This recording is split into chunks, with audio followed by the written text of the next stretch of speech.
Hello, hello, hello. We are back, and today what we're going to be talking about is audiences, in particular custom audiences. So, to get to your custom audience asset library, you simply log into Facebook, click on the arrow at the right hand side, and go into Ads Managers. Okay, Facebook Ads Manager, Facebook Manage Ads, whatever one it's called. From there, it's going to take you to your Facebook Ads Manager screen. You're going to want to click on these three lines over here, and you're going to want to choose audiences.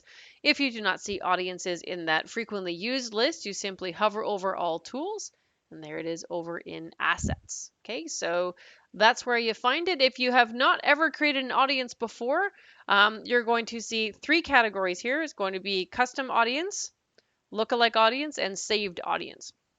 So whether it looks like that or if you've created one before, it'll look like this. So you can see this is a saved audience I have created in the past with a very teeny tiny little size.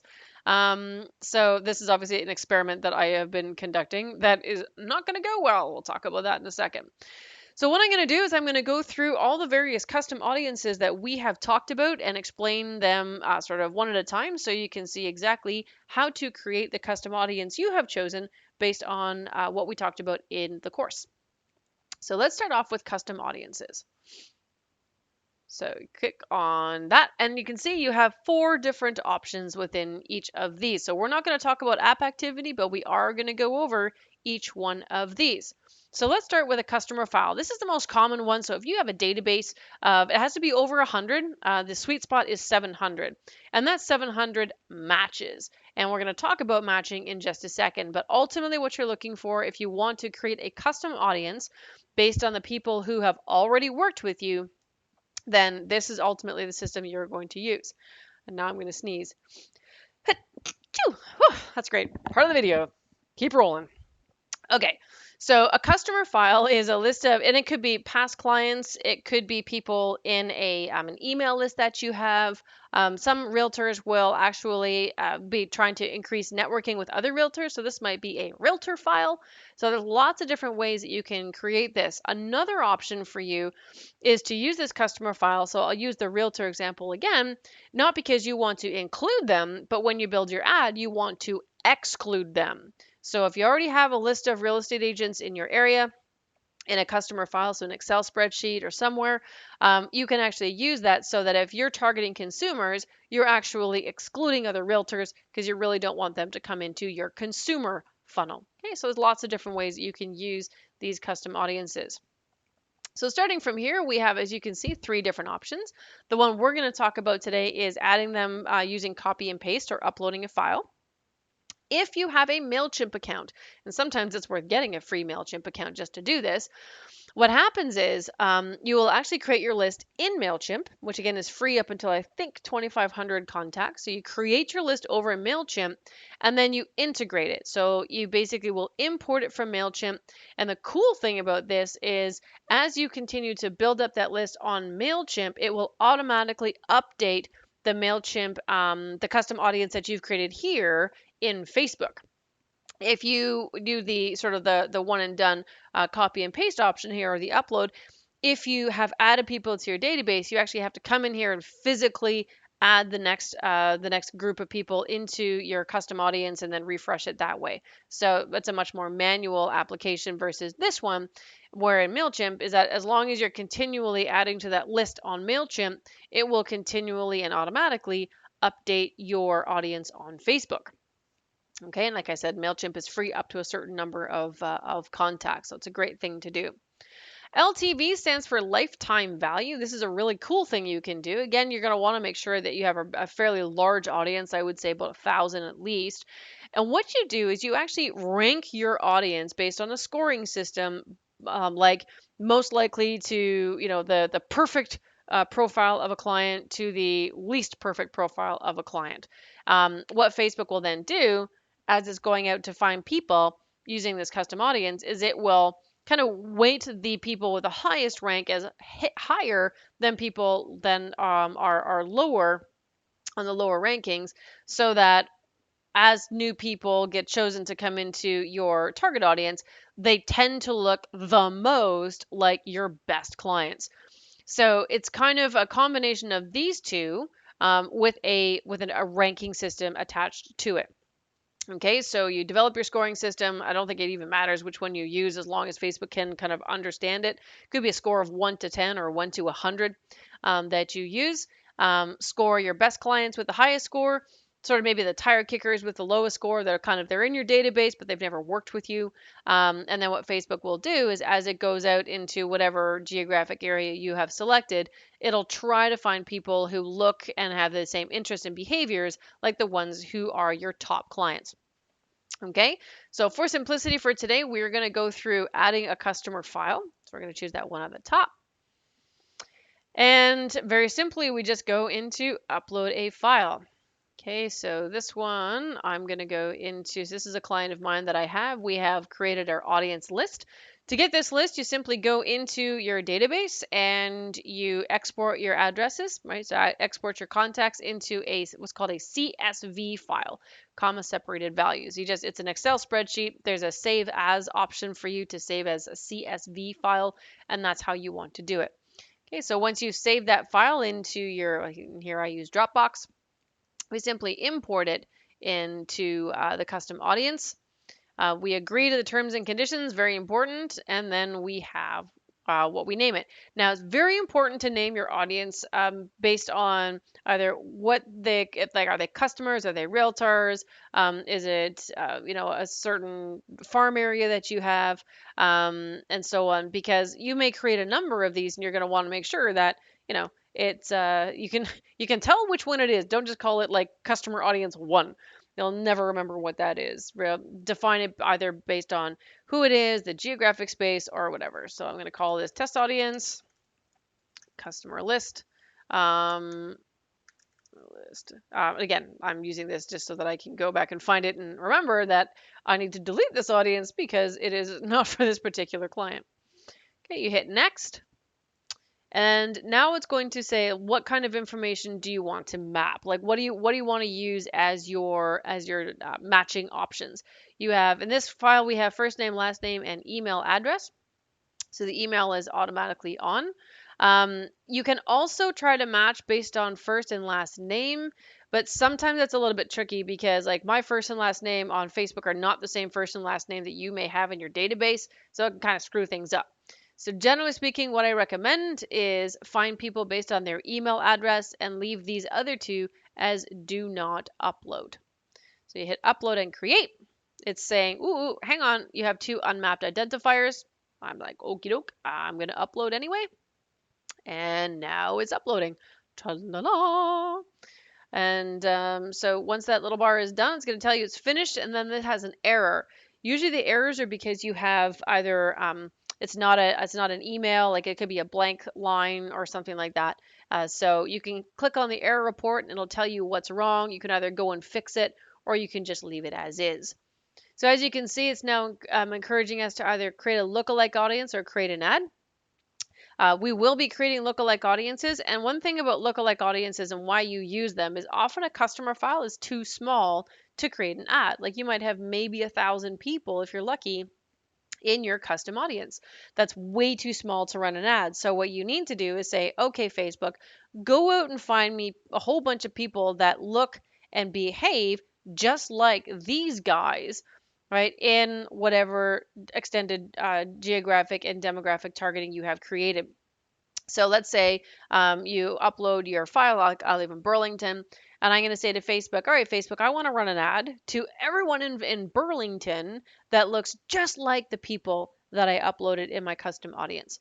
Okay, that's what a lookalike audience is going to do. A note about lookalike audiences that I'll come back to and say it again. You can only create a lookalike audience from a custom audience. Okay, so you can't just create a lookalike audience from nothing, and you cannot create a lookalike audience from a saved audience. Okay, so you have to create a custom audience before you can create a lookalike audience. Okay, so now we're done. Woohoo! See, it's so easy. And then we can see that here, it takes a while for the numbers to actually generate. Okay, so you can kind of see that it's got nothing right there. Once it's ready, it'll look green like this one, and then you know that you are good to go. So back into custom audiences, and we're going to look at website traffic now. Web traffic ads or audiences are absolutely incredible because they allow you to create an audience based on people who are already interested in going to your website. So I highly recommend you use this as an option. Okay, so with as you can see, it's the little dot there is red. That means that the pixel has been installed on the website, but there has been no activity on the website yet. So again, if you come in here and you see the little red dot, just go to your website, click on every single page, come back here, and it'll be green. So don't worry about that. Okay, and if you're watching this before you watching the Pixel video, if you go to the Pixel video, I described to you exactly how you install this Pixel into your website and such. So if you're curious about that, it's the first part of the Pixel video, and you can check it out there. So you can go to all website visitors. So basically, wherever that Pixel is installed, it's going to track them as being a website visitor. So this is really great if you have multiple websites. You don't really care which one they visited. You just want to capture everybody who's visited any of your websites or landing pages. You can use that one. You can use people who have visited specific landing pages. So if you wanted to say just the landing page, right? So this is my impetus, I can't type, salting.ca, right? You can do or, you can do and. So you can do if people visited this particular page or a page, or you can do they visited this one and a page if you want to kind of get a bunch of pages in there. Okay. The other thing you can do that you can set is how far of a rolling track list do you want? The maximum for these is 180 days. So basically, you're going to create a custom audience of a rolling 180 days. So it'll capture everyone who has visited your website within that particular time frame. Okay. So this is a really great, very, very powerful option for people to use as a custom audience, especially if you are paying for search engine optimization or Google pay-per-click ads. You're driving traffic to your website as it is. You might as well capitalize on it and build a custom audience based on people who have visited there. Okay. The other option you have is to track it by visitors by time spent. Okay, again, you can specifically select whatever pages that you want to track this, and then people who have spent 25%, 10%, or 5% of the time in the past, sorry, the top 25%, 10%, or 5% in the past, again, 180 days. So the top 25% would be of if there was 100 people who visited your website, give me build my custom audience based on the people, the top 25 people who have spent their time on my website versus then the other 75% either bounced really quick or didn't spend any time on the website. As you increase the decrease the percentage, you're talking like if the 5%, you're going to get a much smaller audience, right? So usually these custom audiences start sort of broad, and then you can actually narrow it down. Okay, so that is an option available to you. Once you're done, you simply create your audience name and then hit create audience and you are done. So that's website traffic. Engagement has a bunch of different options, as you can see. We'll go over most of them. Yes, we'll go over all of them. The first one, which is one of my favorites, is creating a custom audience based on people who have watched your videos. So the first thing you do is you choose how much of the video do you want people to have watched before they get triggered in this particular audience. 3 seconds is considered a view. So if someone has watched 3 seconds of a video, they're considered a view on your video. If you want to capture people who have at least listened to 10 seconds, so they've got a little bit more interest, then that's the one you would choose. And then it just kind of goes up from there. People who have watched 25% of the video, 50, 75, so on and so forth. I like to choose 10 seconds because at least it's enough of a viewership that most of my main message got through. They could have been taken away by something that's keeping them busy and maybe saved it for later. But 10 seconds, usually I've been able to get most of my message out. Then what you do is you say, which videos do you want to select? So let's find, I'm going to go with my page so we can take a look at, these are all the videos that I have created. So this one has 2,528 viewers. So on and so forth. Usually when you see the ones that have in the thousands, I have boosted those. Paid like $25 to get a greater viewership. And that's a great strategy. If you are a new page and you have or you're new to real estate, I guess, or you're new to real estate. So you don't have a big list. So you don't have a big customer list. You don't have a lot of people on your page. So you're kind of really starting from scratch. Run a bunch of videos, boost those videos. Okay, so that means create an ad from those videos so it pushes out to more people. And that way you actually grow your custom audience to a decent size. And what you can do from there is now when you create a lookalike audience, it's got more people to kind of pull from that have shown interest in your topic, if not in you personally. And now when you create an ad using that lookalike audience, it's going to be much more targeted at finding people who are already interested in what you have to say. So I really love the video strategy, especially for newbies who are coming in or don't have a big list, but want to be able to create a lookalike audience that has enough data in it so that when you run an ad, it's finding people who are already interested in what you have to say. So you can choose multiple videos, right? So you can, as you can see, they're kind of loading up there on the right. So I can choose them all, or maybe I don't want this one and I do want that one. So whichever ones you select, show up there. So you hit confirm. And remember, it's going to find anyone who has watched 10 seconds of any of those videos. So it's not all of, they don't have to watch all of these videos, any of these videos. Okay. You have a rolling 365 days of people who have watched your video. So you can choose videos that are really old. I mean, really old would be like a week. So, but my point is, whatever videos you choose and put in here, and you can always add new ones. You just come back into your custom audience and you add new videos that you have done. It'll capture people who have looked at those videos over the past year. So again, this is one of my favorite strategies, especially for newbies or people who want to create a big impact quickly. You create your video, you boost that video, click using that blue boost post button, and you launch your ads that way. Okay, that way it pushes that in front of more people. You get a big upsurge in viewership. Now your custom audience is going to have more data to work with so that when you create your lookalike audience, it's going to be a lot more powerful, a lot stronger in finding people who are just like the ones who are engaging with your content. Okay, so again, you name your audience and you would hit create audience. Okay, so that's one of my super faves. Lead forms. So there's gonna be a video on lead ads. So if you're not familiar with lead ads, I'd highly recommend you go check out that video. But with a lead ad, there's a lead form that people have to fill out. You can actually create a custom audience based on people who fill out your form. So again, you gotta find, if I spell my name right, that'd be even better. There we go. So impetus, you can see you've got a couple of options. Anyone who opened this form. So whether they filled out the form or not, doesn't matter. This custom audience is people who at least went far enough to actually see the form. Okay, so they opened the form. If you want to be specific of people who opened it and submitted the form, you would choose that one.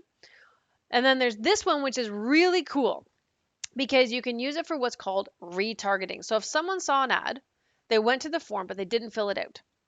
You could create another ad that goes to the non-form filler outers and maybe try a different message. You can say, "Hey, I saw that you went to the form, but you didn't fill it out. Maybe here's maybe the message wasn't clear, or maybe you need you can say something else about it. You don't have to be that overt. You can just simply test a different message. So message one made them open the form, not enough compelling information or reasons for them to complete it. So maybe the next ad that they see based on this audience that you create is a little bit more specific, right? Maybe it uses a different target, a different motivator, a different trigger that you think would really get them to take action if the first one didn't work. Usually when I create my ads, I create 3 or 4 different ads, one of which is always going to be a retargeting ad because you never know which message is really going to resonate. So have a couple of different options, have a couple of different messages that you're going to test, and make sure that you use one for retargeting. So retargeting is just people who didn't do what you wanted them to do, and then they get to see an ad. Okay, so very simply you do that. And again, I believe it's 90 days. Yep, 90 days. I always like to test that to see if they change it. And then you can select your specific form. Okay, so these are all the forms that I've created, right? So as you can see, I do a lot of testing. I don't have a form for myself, but let's just pretend that this is the form that we created. And again, you can add multiple forms. So you can add all of the forms you've ever created, and that way your count will go up. So again, these are all 0 because they're all they're actually not attached to an ad, but your numbers would be here. And again, the bigger your custom audience, the better it's going to be for when you create the lookalike audience, because the more information you have as your custom audience allows the lookalike audience to just use a little bit more data. Okay, and the more data you have, the more specific your results are going to be. Right? It's statistics, right? So you need 50 pieces of data to have 95% confidence in whatever that data is telling you. No different here. The more leads you have, the more information the lookalike audience is going to be able to pull from, so it can find more of the right people to pull into your funnel. Okay, so again, you'll name your audience and hit create the audience. Okay, so actually I lied. I'm going to skip the full screen experience that also has been known as the canvas. Nobody uses them. The quote unquote full screen experience is you have the ability to create an ad that you can add buttons and photos and videos and text and a whole bunch of different things. It takes a lot to create one of these suckers, and I actually don't find that they're terribly effective. So I'm not gonna talk about those. Facebook page is another one. So this is my Facebook page, and I can create an audience based on anyone who visited it. So whether they liked it or not, they were there. Or everyone who's basically done anything on my page. That's always the top one, is basically the catch-all for no matter what it is associated with this particular one, in this case, the page. Just capture absolutely everybody. And then these other options down here allow you to target specific behaviors. So people who visited, engaged, clicked on the call to action button, sent me a message, or saved something from my page. Again, you've got a rolling 365 days, and you just name your audience and you're done. Okay, so that's your Facebook page. Instagram business profile. So you can create a list of people who have interacted with your Instagram business profile. So if you have an Instagram account and you've converted it to a business account and you have integrated it with your Facebook page, you can create a custom audience based on that. So let me go. So that with the drop down menu here, it's looking for your Instagram account. So this is my Instagram account here.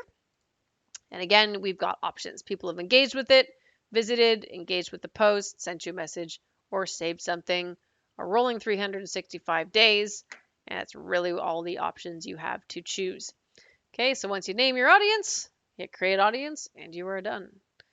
And the last one here, not a very highly used one, but if you do tend to do events, especially if you do client events, then you can create a custom audience based on the people who have attended. Okay, so again, you can say people who have responded, going, or interested, people who have just said they're going or just said they're interested, rolling 365 days, and then you choose your specific event. Okay, so for this particular one, there's no event, but as you can imagine, there'd be a list that would come underneath it. Then you simply name your audience and hit create audience. So those are all of the different custom audience options you guys have available to you. My personal favorites again are videos. If you do a bunch of lead ads, lead forms are great. Facebook page interaction, also really great. And if you're a big Instagrammer, I'd highly recommend trying to create a custom audience based on your Instagram business profile as well. So lots of there for you guys to chew on. What I would suggest is pick the one you think that is best for you and just roll with it. You don't have to do them all. You just need to do one. You just need to do it really, really well. Okay, so that's it for the custom audiences. We have customer, web traffic, and the various different engagement options that we just finished going through. So now that we've built our what I call the base or the source file, which is the custom audience, now what we want to do is we want to create a lookalike audience. Lookalike audiences are arranged by country. So one of the things there's kind of a multi-step process here. First, you create the custom audience. Then we create the lookalike audience and we assign it to a particular country. And then once we go to build the actual ad itself, we add a couple of different other geographic targets, like, depending on what city you're in. So I'm in Burlington. I would say I want this lookalike audience, and I want you to find me everyone in Burlington that looks just like the people in that lookalike audience, which is based off of a particular source file. Okay, so here we choose the custom audience. So I'm just going to put in the word test, and I think this is the one we created today. Then we choose the location. Regions are free trade. They don't really apply to anything we're doing. So I just type in Canada. Voila dingo. And what this is doing is every country has its own algorithm. So if you're running an ad in Canada and you want to also target people in the United States, you're going to have to create two lookalike audiences. Okay, because the algorithm in the US is actually different from the one in Canada. You don't want to mix them together. So just there's not a lot of people who do that, but just in case that's something that you do, please keep that in mind. The next piece of the lookalike audience is sort of degrees of purity, is basically the way I describe it. So it's 1 degree of separation or 1 degree of 1% purity, 2%. The further out you get, it's almost like an expanding circle. The core of which is your custom audience. The people closer to that core look more like the people in that custom audience. The further away you get from that custom audience core, the less they kind of have the same interest and behavioral profiles as the people in that custom audience. Generally speaking, you don't want to go more than 1%. If you're finding that your target audience is super tiny, you might go as far out as 2%, but I really would not go out any further than that. Unless you really don't really care about the purity of the people coming into your funnel, which, if you're listening to this, you do. So, my advice, never go past 2%. My personal preference is to stay at 1%, just because I want to make sure that as many people in that pool look as much like my custom audience as possible. So once you're done doing this, you simply hit create audience. Okay, so we're going to hit create audience. It's going to give itself its own name. It's going to say, as you can see here, lookalike, Canada, 1%. And then it's going to tell me which custom audience I chose from. So test audience, customer list. So you can see that is the lookalike audience created from that custom audience. And that's it. Like that's literally as hard as it is to create a lookalike audience. Now what you can do, and this is what I do a lot, is I'll create a saved audience and I'll kind of mess around with it. Like for instance, this one. This one here, it's got 20 people. That is obviously too small to run to run an ad. But sometimes I'm just like, well, how many people would I get if I say, for instance, took this lookalike audience and tried to find a whole bunch of people just like them in, say, Burlington? How big would that audience be? To do that kind of rumination, you go to a saved audience. Saved audiences are great as well if you're always going to be contacting the same people, but you're going to be offering them different ads. So again, you would name that tune, or name that audience, test audience saved with name.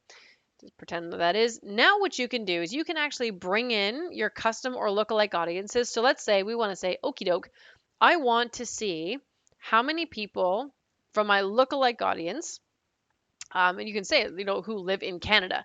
So you can see that only 160,000 people that would look like your lookalike audience live in Canada. What you might find, as soon as, say, for instance, I put Burlington in here, right? So I'll be Burlington, Ontario. It will do Burlington, then a radius. We're now getting into teeny tiny audiences, 20 people. Okay, so you might have to create, maybe for this one, I might have to go to 2% or more. I might want to maybe add on another lookalike audience or add some targeting, or maybe, just maybe, the people in this list, are there just not enough of them to make a decent sized target audience. Decent sized target audience, what you're looking for is a minimum of about 100,000 people. Now, depending on where you live, that might not be possible if you're in a smaller town. So just try to get as big as you possibly can. But the good thing about if you're in a small town and then you've got a small target audience, you don't have to blow your brains out on your budget. Your budget can scale with your ads. So a bigger target audience, so say this was 20 million people, not that you'd ever run an ad for 20 million people, but if you did, you would have to have a relatively large ad budget. Otherwise, your spending is like a drop in the ocean. Okay, but if you have a small audience, small budget. So in this case, it would really work for us to use it. One of the problems is the source file that I use here is teeny tiny, right? So again, if your custom audience is big enough so that the lookalike audience has enough to choose from, then you're going to find that your potential target audience will actually be sizable. Okay, so this is how you create a saved audience. So say we're not going to do that. We're just going to X that out. We now have options to create additional targeting. So I always choose people who live in this location. You can do everyone. You can do people who recently visited. or people who are traveling in this location. I like to go people who live there. Usually, as a real estate agent, you're really targeting people who actually, already have a home in the area, as opposed to, someone just blowing through. So as you can see here, you can put in a city. You can put in a location. So Armor Crescent, right? So this is a city, a little location in Burlington. So again, it goes out to 10 miles a radius, and you can scale these. You can go and 50, you can go make it really tight. This is really cool if you have, like, say, a listing and you want to target people who live immediately around that listing, right? So maybe that plus 5 miles. You would type in, just like I did here, you would type in the address, and that way this ad would drop and appear to people who live in that proximity. So there are 310,000 people who actually live in and around where I live, and also use Facebook. Okay, so you can also do zip codes. So the only one I know in the States is 90210, which is just really kind of funny. Oh, that's in Finland. Okay, that is not the one I'm looking for. 90210. Oh, that helps by 210. There we go, Beverly Hills. Apparently, I had just a slight dyslexic moment. So what this does, zip codes and also the FSA. So if you type in, so L7M is a zip code here I have in Burlington. What it's going to do is it actually finds just that little piece of postal code or zip code. And you can, especially if you're doing farming, you can actually target people who live in those particular zip codes and or FSA. So FSA being the first 3 digit of a postal code. You can put the full postal code, but that's usually a very small postal walk, and it's not going to get you very far. Okay, so you can do city, you can do postal code, you can do address, you can do zip codes. There's pretty well nothing that you can't do when it comes to creating a target audience. Okay, so I'm just going to take out the United States. And so right now this target is just going for that postal code, so that FSA, and there are 25,000 people. We can see that is too small. So you might do L7L, right, and stitch a bunch of them together, right? So now we've got all North Burlington and South Burlington or Southwest Burlington, and we're up to 72,000. Always keep your eye on that number. It's a really, really important number to track. The next thing you can track is age. So you might not want to go for people who are 18. You might want to go for people 25, and maybe you don't want to go all the way to those. At the top end, you might want to only stick to the 64. So you can change your age. You can target based on language, and then you can do a series of targeting. So unfortunately, what I'm showing you here is not what everyone's going to have. I've been deemed a honorary American when it comes to my Facebook ads. And so what that is allowing me to do is get some additional targeting for the ads that I am running. Now, the thing is, even if I didn't, I'm not going to go through all the different categories here, but you can find people based on how many kids they have. You can find information based on how their interests. So really think about the people that you want to target, and choose their targeting accordingly. So again, education, generation, age. It could be people who are interested in certain things. If you're targeting, say, Toronto, you might want to use interest targeting like Toronto. You can also type in words, so can type in that, so you can find anyone interested in, say, Toronto. That 19 million is in everyone on Facebook who is interested in Toronto. They've either liked pages about Toronto, they have Toronto as their place of where they live. Anything that they have done that has something to do with Toronto, pages they've liked, posts that they've liked, posts that they've either posted themselves or commented on, events they've gone to in Toronto. Basically, if they've sneezed in Toronto's direction, then Facebook is going to be adding that as part of their customer profile. They'll say they have an interest correlation with that particular word. Okay, so you can choose people who have an interest in Toronto. And then if you click down here on suggestions, it's now going to give you a whole bunch of other options as well. Now, one of the things you have to be careful of is sometimes you're going to see something that on the right here, there's interest, and then there's going to be words like behaviors, right? So frequent travelers. Most behaviors are not trackable in Canada. So you're going to get really excited when you see the one that says likely to move, and then you're going to get really upset when you realize that Canada doesn't actually track that information. That information is only trackable in the United States. Most behaviors that you're going to see in the targeting that you put here are not available in Canada. So it's kind of a bit of a bait and switch that's even in the drop down menu. So I would stick to interests if you want to make sure that you want to capture the right kind of people. Okay, so you can also exclude people. So if you remember when we talked about creating a realtor list, you can actually now go in here and well, actually in this section, you'd have to use words like interest. So if I typed in here, if I don't have a saved audience of realtors I want to exclude, I can type in real estate.